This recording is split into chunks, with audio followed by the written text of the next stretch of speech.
Babe naman, oh, hindi mo pa rin ako maintindihan. Sina Chad at Brent na nga lang nandyan para samahan ako mag-good time. Yeah, man. Inuman na to! Ng supplement para sa training natin sa swimming. Tama, yeah. Hindi guys, I was just telling Karen na good influence kayo sa akin. Of course naman. We're good with this. Oh, hindi nga pala punta niya.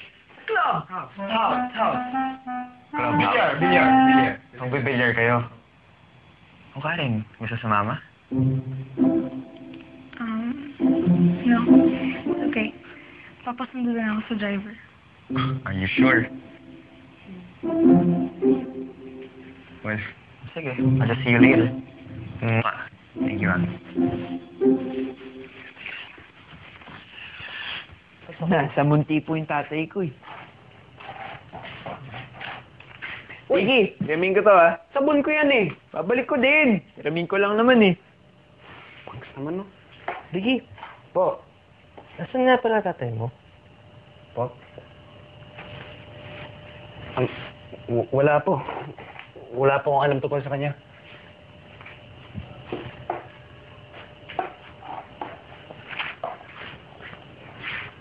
Robert? Po, ikaw, kilala mo ba tatay mo? Kilala ko yung itsura ng nanay ko. Natandaan ko pa po. Pero yung tatay ko, hindi ko naman nakilala eh. Ano ba? Si Arnel kaya, kilala na tatay niya?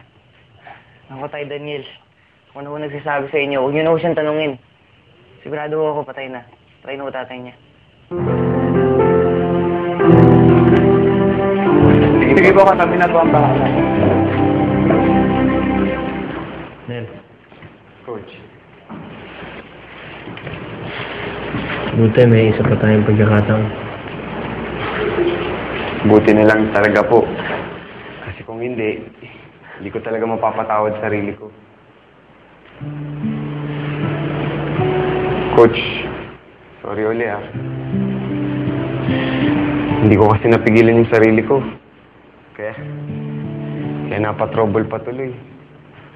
Dahil sa tapang-tapangan ko, yun, na-injure patuloy. Yung ginawa mo kahapon na paghabos sa sasakyan ni Mr. Santillan. Tapos pag-load sa harap ng maraming tao.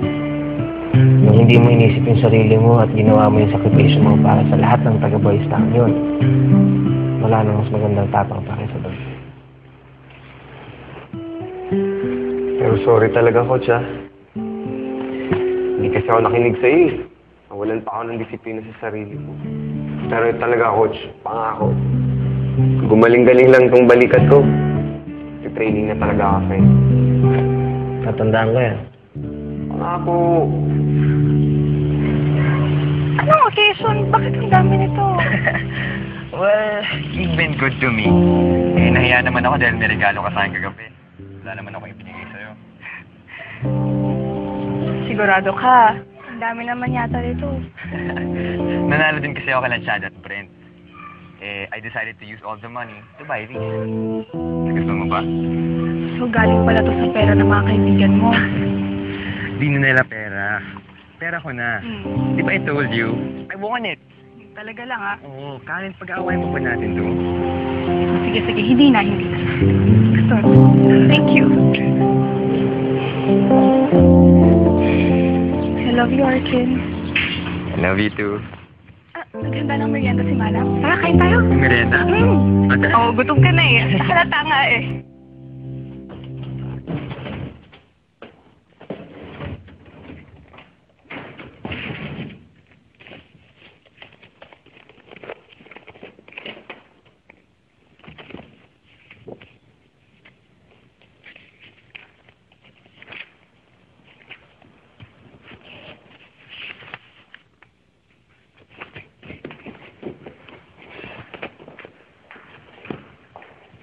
Daniel?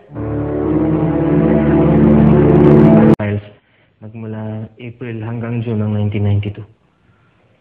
Yung mga files dyan, mula nung 1990 hanggang 1995. Magulo na eh. Parang ang dami nang nawala. Bumagyo, tapos nabasa. Nagkadikit-dikit. Wala na, hindi na pwedeng pakinabangan. Pwede ko pa rin mo bang tinahan kung nandyan? Oo. Sige. Kaya lang, kung wala na dyan, ako malamang baka na-adapt na yung bata. Morning, Hoy. Bobet. May lakad ka yata. Birthday ko kasi. Talaga? Happy birthday, ah. Sana sinabi mo, edi sana binilhan kita ng regalo. Saan ba lakad mo? Susunduin kasi ako ng nanay ko eh. Uuwi na niya ako. Talaga? Good luck sa'yo, ah. Ang ganda naman ng regalo sa'yo ng nanay mo. Sige, ah. Yeah.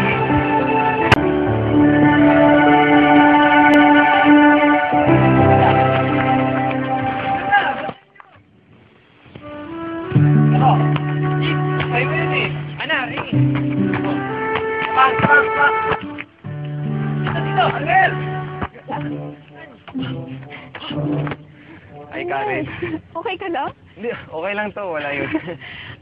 Oo nga pala. Si Bobet daw. Aalis daw siya. Susuli na siya ng nanay niya. Totoo ba yun? Si Bobet. May dala pang ang backpack eh. Punks, ikaw na mag-explica dito kung bakit aalis daw si Bobet. Sure, Punks.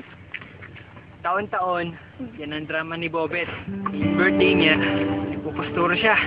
Naayos niya yung gamit niya, ilalagay niya sa bag niya. At doon, diretso sa Sagay ng Boys Town. Sabi niya, darating daw ang nanay niya. Kasi susuli naman siya. Kahit isang beses, mula nung nakilala namin siya. Di ba? Mana niya, sunduin na siya ngayon, di ba? Wala nang susundo sa kanya. Pare-pareho lang kami dito. Walang inaasahan at aasang pamilya. Ang naman, oh. Ano naman natin? Ako, umasa pa naman ako na mayapon sa akin, ah. Tara na, laro na tayo. Kulit. Dapat sinapoportahan niya yung kaibigan niyo. Kawawa naman. Karen, hindi kami nagkukulang ng suporta. Pero ganito yata talaga dito sa Boys Town. Nasanay sa wala, nagsawa na rin nakakaasa. Masisisi mo ba kami kung minsan pinaniniwalaan na lang namin yung gusto namin paniwalaan? Kahit gawa-gawa na lang.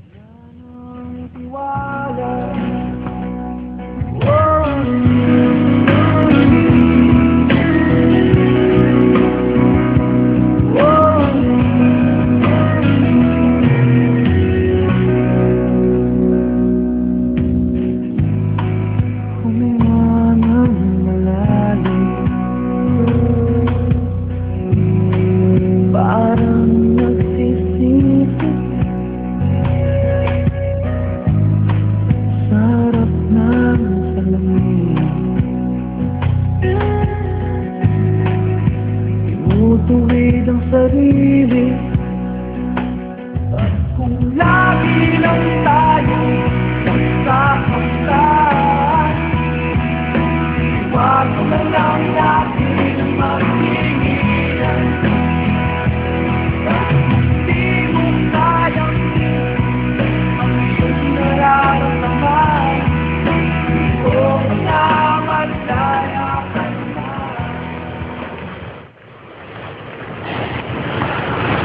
Karen, umiiyak ka ba? Huwag kang iiyak. Nawawala yung ganda mo eh. Naawa lang kasi ako kay Bobet eh. Naiintindihan ka namin, Karen. Ang totoo niyan, minsan tinadaan lang namin sa biro pero nasasaktan din kami kahit papano. Gusto ko sana regaluhan si Bobet. Ano bang hiling ni Bobet? Sumayaw. Mahilig sumayaw si Bobet. Sa totoo lang, lahat kami mahilig sumayaw. Talaga? Alam ko na kung ano regalo ko kay Bobet. Thank you, Arnel, ha? Wala naman yan. Sana magustuhan yung surprise ko sa kanya.